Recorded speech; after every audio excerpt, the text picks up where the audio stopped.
নমস্কাৰ। মই এটা বিশেষতা লৈহে ভিডিঅ'টো বনাইছোঁ। আপোনালোকে চাওক কি অৱস্থা, কি দুৰৱস্থা হৈ আমি ধৰ্ণা দিবলৈ যাবলগীয়া হৈছে 15,000টোৰ কাৰণে। প্লাছ আমাৰ গাঁওখনৰ প্ৰায়খিনি মানুহে পানীত ডুবি আছে। ৰাস্তা পদূলি যাতায়াতৰ ব্যৱস্থা এতিয়ালৈকে পানীত আছে। গতিকেলৈ চাওক আপোনালোকে ভিডিঅ'টো কি ব্যৱস্থা। আমাৰ কি কাৰণে মানে 15,000টো আমাৰ মানুহখিনিয়ে পোৱা নাই। আমাৰ ৱাৰ্ডটোৰ এঘৰ মানুহো পোৱা নাই বুলি গম পাইছোঁ। গতিকেলৈ চাওক আপোনালোকে ভিডিঅ'টো।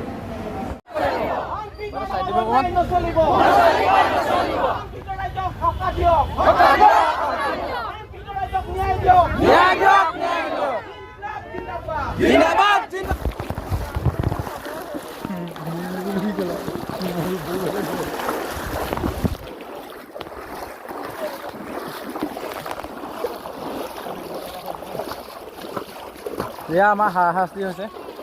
যাতায়াতৰ ইমান আমাৰ ব্যৱস্থা বেয়া, উপায় নাই।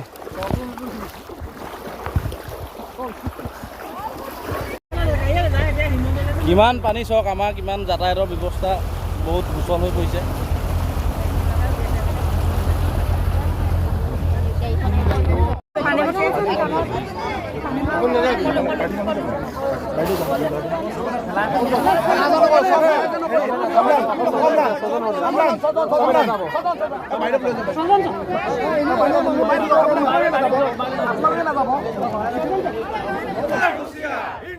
জিন্দাবাদ জিন্দাবাদ জিন্দাবাদ